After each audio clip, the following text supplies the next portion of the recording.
All right, first things first. The fitness journey is going pretty good. I've been making some progress and I'm pretty happy about it. But it's led me down some rabbit holes, and unfortunately that has taken time away from you guys.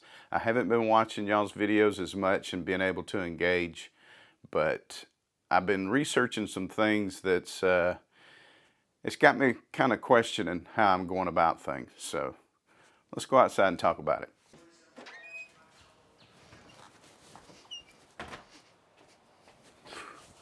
What is going on in Alabama? Man, it done got cool all over again. Hold on, y'all.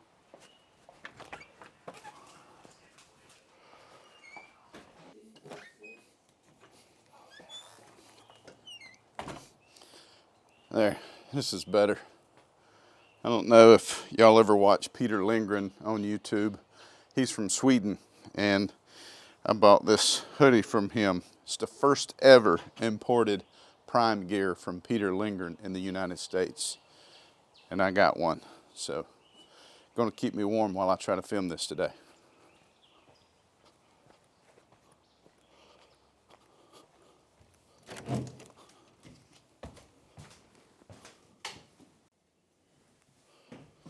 Things around here kind of looking like Sanford and Son lately.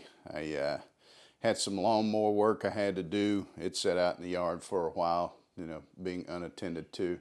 I did a little bit of rearranging here in Planet Fatness to make some room side to side, and had to take down my workbench, which wasn't a workbench. It was just a place to let stuff congregate. So I took it down and moved things over to the far wall over here, and my wood from the workbench is just sitting outside. I hadn't come up with a plan for it yet, but yeah, the workout equipment's been getting a little bit more attention lately, and just the way I had the shed configured, it's kind of, things are getting in the way. So I ended up getting another bench right here, and it's got the thing on the front where I can do leg extensions and I can do hamstring curls, and the preacher seat attachment right there for bicep curls.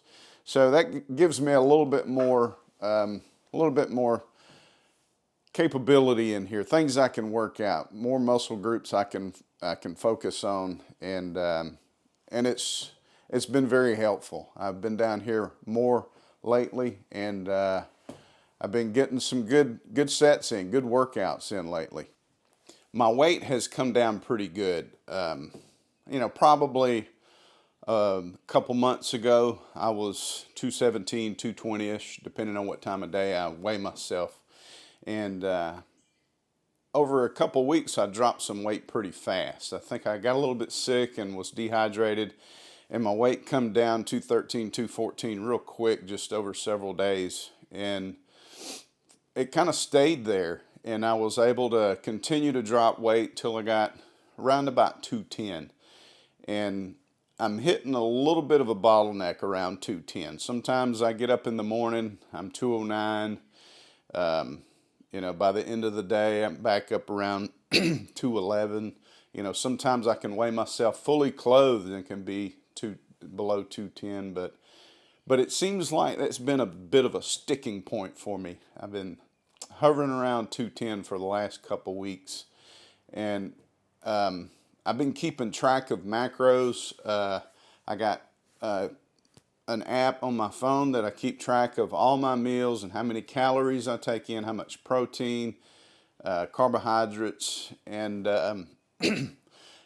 and it could be that I'm working out and exercising more, that I'm putting on muscle, but just in the short amount of time, I don't feel like I would have put on that much muscle to kind of keep me stuck around, this particular weight for an extended period of time. So I just been thinking outside of the box, and just what can I do outside of crashing my calories and just kind of getting myself in a bad way where I'm lack of energy and not wanting to get up and do any things.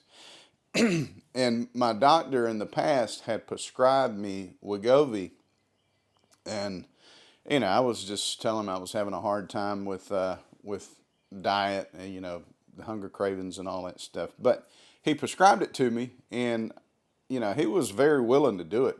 But my insurance company obviously wasn't willing because, you know, it come up at the pharmacy. It was like $800 for the prescription, and he had already told me it might come up as a huge amount. So if it is, just don't fill it, don't get it, don't worry about it. And I didn't, because I wasn't paying that much for, you know, something to stick in me. But that wasn't the end of it. It was just kind of hung around in my head as far as these GLP-1s, you know, things that people use and do for weight loss. So it led me down the rabbit hole of research into that.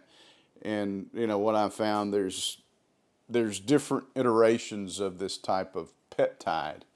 The GLP-1s with Ozempic, Wegovy, those are, I guess, these GLP-1s with Ozempic, Wegovy, and then now I've found that there's a double agonist, if you want to call it that. I don't really know it. I researched it, but I don't really know the terminology enough to sit here and say it with authority. But there's tirzepatide, and it's FDA approved. And they got another thing coming in the mail that this one company is developing and testing, and it's a triple agonist, and that's supposed to blow all of them out of the water. But anyways, it's just led me down the rabbit hole of peptides and things that people are testing and taking to improve their metabolic health, weight loss, muscle tissue repair, you know, the metabolic health, you know, gut health, and all the metabolic processes in their body. There's a whole lot of peptides out there.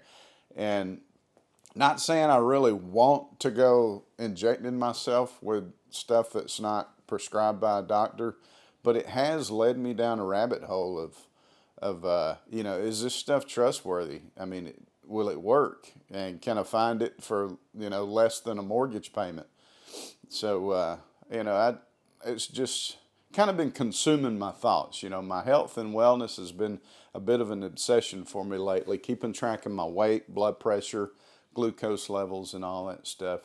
And I have a follow-up appointment coming up this Monday. We had labs drawn last Monday, and I was actually able to go in and see what my lab results were. And my A1C was a 5.7, and I think that falls within pre-diabetes. Now, I've been on this good run of diet and exercise for several weeks, you know, probably a couple of months now.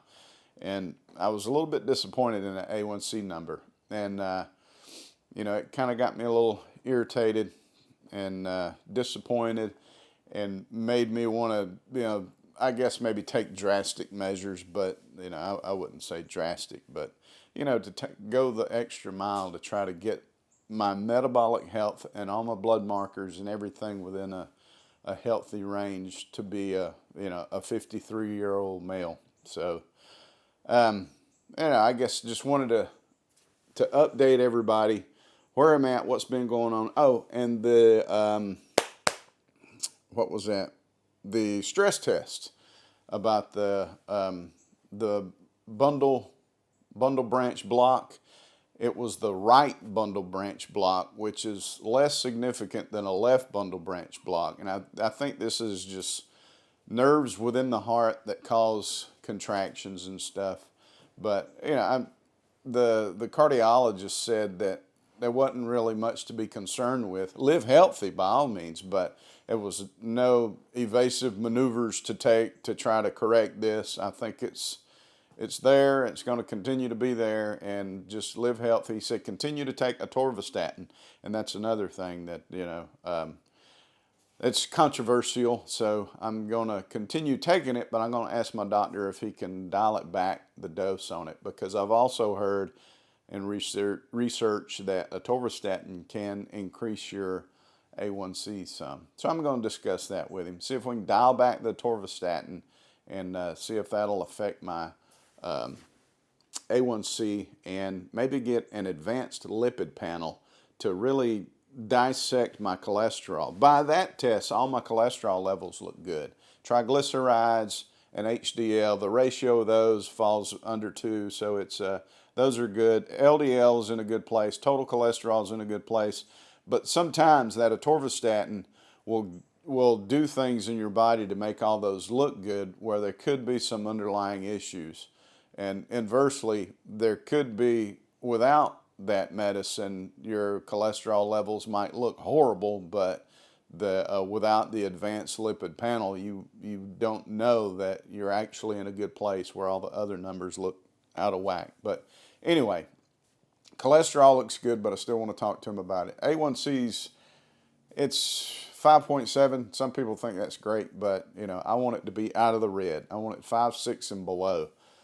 So, but yeah, that's and everything I've researched about these peptides. People are really praising these things as far as they can really correct a lot of metabolic health. And disclaimer, they say that they don't just work by themselves. You got to I guess kind of help them out. You got to live a healthy life, diet, exercise to really get the full benefit out of these peptides. You have to be doing things right. You got to kind of abandon these lifestyles and diets that got you in a bad place to start with. So, this might be an accelerated path to better metabolic health. But, on the flip side of that, it's all experimental. It's a lot of it's not FDA approved. So there's a lot of risk in taking something that hadn't been put through all the federal testing and stuff. But it's something I may consider. Do some research and find some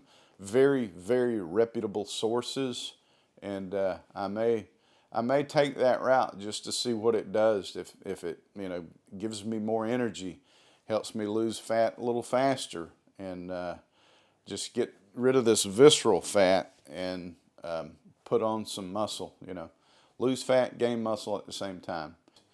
That's where I'm at. Everything's going pretty good, and I've just been a little bit slow on the creation process. This stuff has been occupying my brain space, and I haven't been carrying my camera with me, haven't been hitting record, haven't been doing anything, which I know I should, but things are consuming my my RAM is full right now, and I haven't made room for creation. But I want to start spilling some of this stuff out to say, hey, this is what I got going on. This is what I'm thinking about. What do y'all think about this stuff?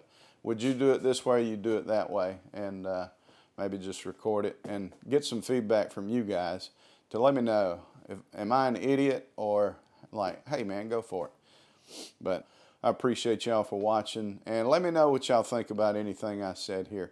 Am I an idiot, or should I maybe explore extended health opportunities? So we'll see y'all again. Peace.